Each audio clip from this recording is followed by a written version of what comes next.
নমস্কার প্রিয় দর্শক বন্ধুরা, মিষ্টি কথা চ্যানেলে আপনাদের সকলকে জানাই স্বাগত। তো আজ খুব সকাল সকাল ব্লগটা শুরু করছি। ভাবলাম যে আজকে একদম সকালটা দিয়েই শুরু করি। দেখুন আমার এই ছোটো ছোটো ফুল গাছগুলোতে কী সুন্দর ফুলগুলো ফুটেছে। তো আজ খুব সকাল সকাল উঠে বাবানের প্রচুর জামাকাপড় কাচার ছিল, তা ভাবলাম যে সকালেই যখন উঠে পড়েছি সব জামাকাপড়গুলো কেচে দিই, তাহলে সারাদিনে তাড়াতাড়ি শুকিয়ে যাবে। আর সকালবেলাকার আকাশটা আজকে খুবই সুন্দর, ভীষণভাবে একটা রোদ ঝলমলে আবহাওয়া। তো ভাবলাম যে সকাল সকাল যদি কাচাকুচি হয়ে যায় তাহলে খুব তাড়াতাড়ি বেলার মধ্যেই শুকনো হয়ে যাবে। তো দেখুন সূর্যটা কি ভালো লাগছে, সবে সকালবেলায় সূর্যটা উঠছে। তো এই কাচাকুচি করলাম। তো এখানে দেখুন ছেলে আর ছেলের বাবা এখনও ঘুমোচ্ছে। বাবানের যদিও আজকে স্কুল ছুটি, তাই আমি আর ডাকলাম না, প্রতিদিন অত সকালে ওঠে বাচ্চাটা। তো ভাবলাম আগে চা করতে চলে যাই। তো উঠলেই তো চা লাগবে বাবানের বাবার। আর এদিকে আমার বাবানের জন্য সকালবেলায় একটু ডালিয়া বসিয়েছি, ডালিয়ার খিচুড়ি। আর লিকার চা হচ্ছে ওর বাবার জন্য আর আমার শাশুড়ির জন্য। ওনারা সকালবেলায় দুজনে লিকার চা খায়, দুধ চা খায় না। আর আমি আমার শ্বশুরমশাই আমরা আবার লিকার চা খাই না, আমরা দুধ চাটাই খাই। কেননা যত যাই হোক না কেন দুধ চায়ের একটা আলাদা রকম টেস্ট। তো দুধ চা যদি এক কাপ হয় এতেই সারা দিনের প্রচুর প্রচুর এনার্জি পাই মনে হয়। তো আমি একদমই লিকার চা খেতে পারি না, বা লিকার চা আমি ভালোবাসি না, তাই ভাবলাম যে ওরা লিকার চা খায় খাক, আমি অন্তত দুধ চাই খাবো। তো এই দুধ চা হচ্ছে, আমি দুধ চায়ের মধ্যে একটু কফি দিয়ে দিই সকালবেলায়। পুরোপুরি কফিটা খাই না, দুধ চায়ের মধ্যে একটু দিয়ে দিই, আমার খুব ভালো লাগে কফির ফ্লেভারটা। তো সেই কারণে আমি দুধ চায়ের মধ্যেই কফিটা খাই। আর এখানে এই চা দেওয়া চলছে। আমরা সকালবেলায়, আমি আর আমার শাশুড়ি সকালবেলায় আমার একটু চায়ের সঙ্গে মুড়ি লাগে। আর আমি আবার স্পেশাল মুড়ির সাথে আবার বিস্কুটও লাগে। তো আমরা এটাই খাই। আর এই যে বাবানের ডালিয়া নিয়ে চলে এসেছি, ডালিয়ার খিচুড়ি, গরম গরম ডালিয়ার খিচুড়ি, এক ফোঁটা মাখন দিয়ে।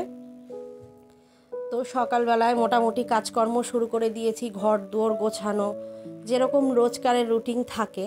তো ঘর দুয়ার গোছানো টোছানো কমপ্লিট মোটামুটি।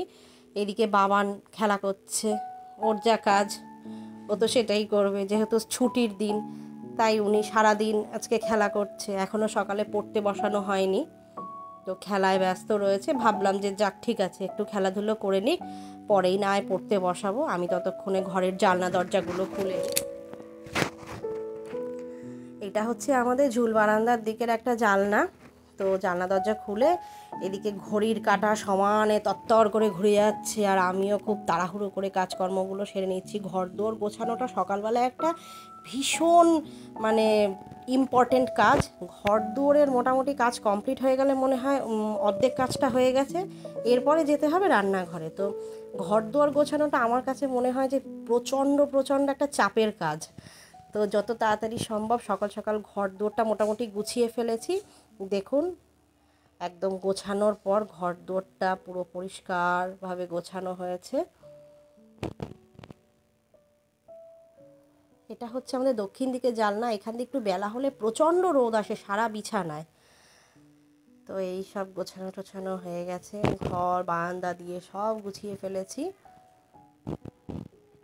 এবারে চলে গেছি স্নানে। এই স্নান করে এসছি, এসে মোটামুটি স্কিন কেয়ার বলবো না, জাস্ট একটু শীতকালে কোল্ড ক্রিম যেরকম সবাই নর্মালি মাখে, তো একটুখানি ক্রিম মেখে চুল টুল আঁচড়ে সিঁদুর পরে নিয়ে চলে যাব ঠাকুর ঘরে। তো ঠাকুর পুজো দিয়ে এরপরে চলে যাব আমি রান্নার দিকে। তো এই মোটামুটি হয়ে গেছে আমার স্কিন কেয়ার। এবার চলে এসেছি রান্নার দিকে। এখানে আজকে একটু মূলো ঘন্ট হবে। তো মা বলল মূলো ঘন্ট করব, মাই করছে যদিও, বা রান্না সব বেশিরভাগটাই মাই করে, আমি খুব টুকটাক করি, আর আমার ছেলের খাবার দাবারগুলো আমি রান্না করি। তো এখানে মূলো ঘন্ট রান্না হচ্ছে, মূলোটাকে কুড়িয়ে নিয়ে তারপরে এখানে রান্না হচ্ছে। এর মধ্যে নুন মিষ্টি লঙ্কা ধনে গুঁড়ো জিরে গুঁড়ো সব রকম দিয়ে ভালো করে নাড়াচাড়া করে এই রান্নাটা একদম ঢাকা চাপা দিয়ে করতে হবে। আর বড়ি আগে থাকতে ভেজে রাখতে হবে। বড়িগুলোকে নাবানোর আগ দিয়ে, এই মূলোটা নাবানোর আগ দিয়ে বড়িগুলোকে হাত দিয়ে ভালো করে ক্রাশ করে এর ওপর দিয়ে ছড়িয়ে দিতে হবে। এরপরে একটু ধনে পাতা ছড়িয়ে দিয়ে তারপরে খানিকক্ষণ আবার ঢাকা দিয়ে ভালো করে নেড়েচেড়ে ঢাকা দিয়ে রাখতে হবে। তো মোটামুটি এটা একদম দমে দমেই হবে। তাহলে কি হবে, এতে এক ফোঁটাও জল দিতে লাগে না। যদি গ্যাসটা কমিয়ে কমিয়ে রান্না করা হয়, এর মধ্যে থেকে যেটুকুনি জল বেরোবে তাতেই মূলোটা মোটামুটি সেদ্ধ হয়ে যায় আর খেতে অপূর্ব লাগে, ভীষণই ভালো লাগে। যেমন আমরা পাটিসাপটা পিঠে করলে নারকেল যেভাবে পাক দেই গুড়ের, ঠিক সেম প্রসেস। আর এদিকে হচ্ছে আমার বাবানের একটু মাটনের ঝোল, ওর জন্য একটু মাটন ছিল, তো ওর সেই মাটনের ঝোল। এবারে উনি স্নান করে চলে এসছে, এসে একটু জালনায় বসে রয়েছে। দেখুন বেলা হয়েছে আর জালনায় কি সুন্দর রোদ্দুর এসছে। এখনই 1:10 বাজে, 1:10 বাকি। এরপরে ওকে খাওয়ানোর দিকে আমরা যাব। মোটামুটি রোদ্দুরে বসে আছো? আচ্ছা, এই চলে এসছি। বাবানের একটু মেথি শাক ভাজা, একটু মাটন আর ভাত। তো মেথি শাকটা আলু বেগুন দিয়ে করা হয়েছিল, আর মাটনটাও একদম সিম্পল। অন্যান্য দিন পেঁপে দেই, বিভিন্ন রকম সবজি থাকলে গাজর সব রকম দিই, তো কালকে একদম সিম্পল আলু দিয়ে ঝোল।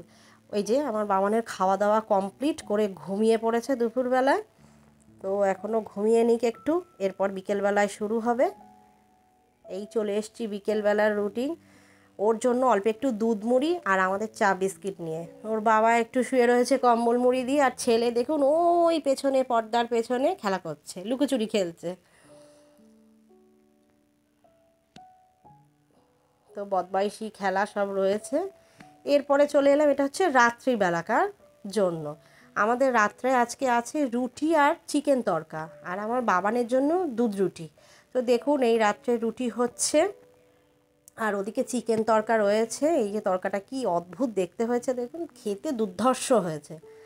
তো এটা, আর আমার বাবানের জন্য রাত্রে দুধ রুটি। মোটামুটি আমাদের অলমোস্ট ওদিকে দুধ জাল হচ্ছে, এবার রুটিগুলো ছিঁড়ে দুধে দিয়ে দেওয়া হবে, হলেই কমপ্লিট।